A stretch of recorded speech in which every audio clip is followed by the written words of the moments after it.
Well, welcome to another edition of GW Unspoken, where we discuss stuff we don't typically talk about, but probably should. And today we're going to talk about overcoming burnout before it absolutely breaks you. You know what?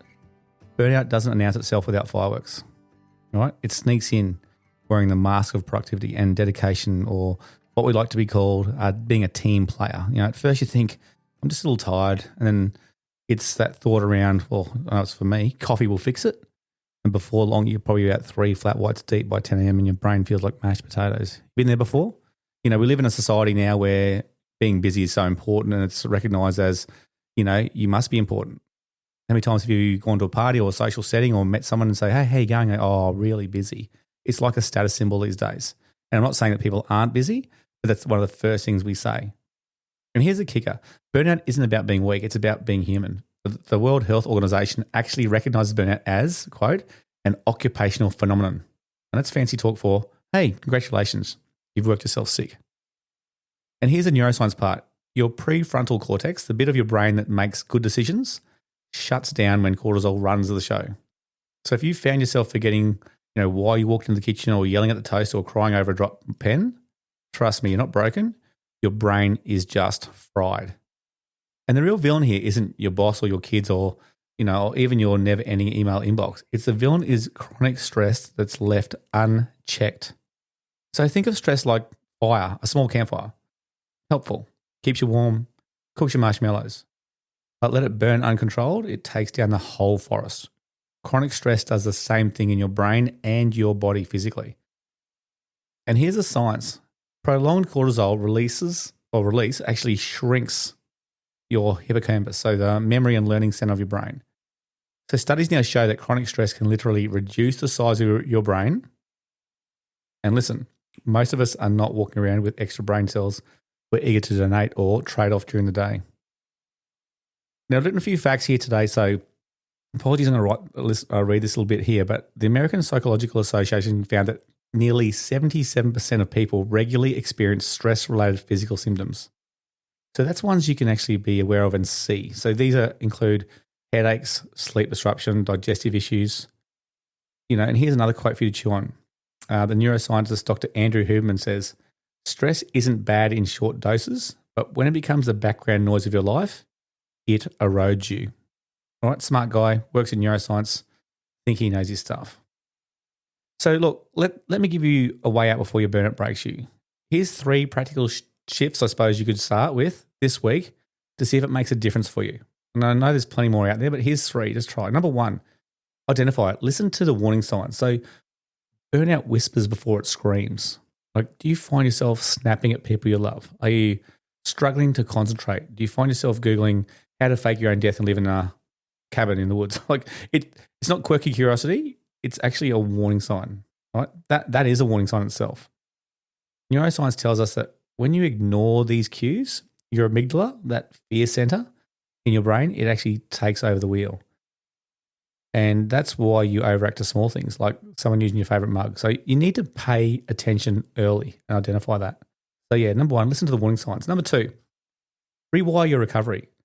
So scrolling TikTok at 1 a.m. is not recovery. It's and I hear this a lot. Oh, it's okay, Gary. It's kids are in bed, or I'm not switched on for anything else. I just want some mind-numbing time, right? It's not recovery. It's brain sabotage. So real recovery means restoring your dopamine, serotonin, and oxytocin, all those hormones in your brain, your body. So sleep, movement, nutrition are 3 non-negotiables. All right, sleep. Matthew Walker, the author of Why We Sleep, says the shorter you sleep, the shorter your life. And that's brutal but true. All right, movement. Just 20 minutes of walking increases that BDNF, the brain-derived neurotrophic factor. All right, think of BDNF as the miracle grow for your brain. So you need movement. You need to get out and get going.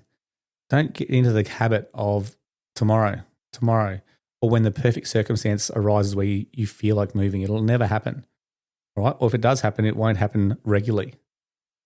And the third one, nutrition. All right, so ultra-processed food hijacks your reward system, so it leaves you sluggish and moody. So swap one processed snack for whole food and your brain will actually thank you.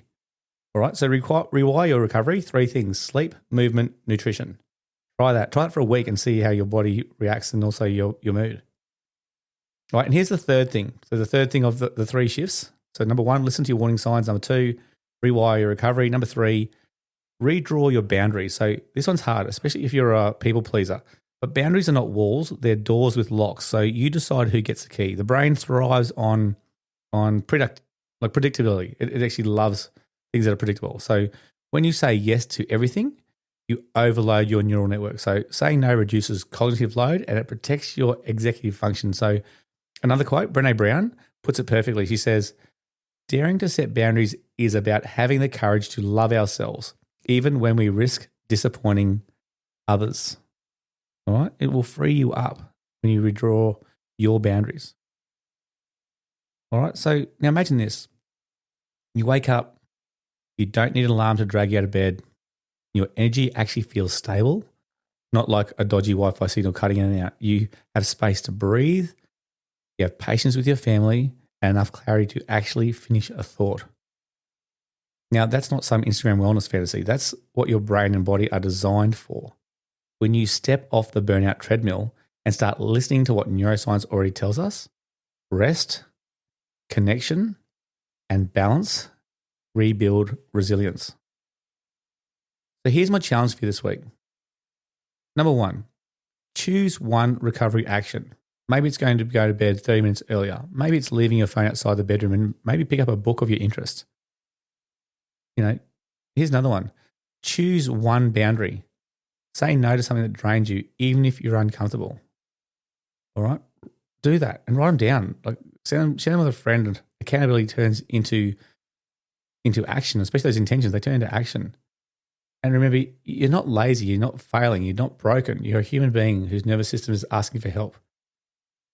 And a third thing you might want to do is actually maybe write down the signs. Maybe do that at first. Write down the signs, the physical signs that you can feel and see, and you do, that makes you aware of these things that, hey, maybe burnout is just around the corner. Look, this podcast is called GW Unspoken because so much of what we're suffering will never get said out loud. Burnout is one of the most silent battles, but silence keeps us stuck. So speaking about it and then acting on about it actually frees us. So take your power back. Don't let burnout refine or define your story.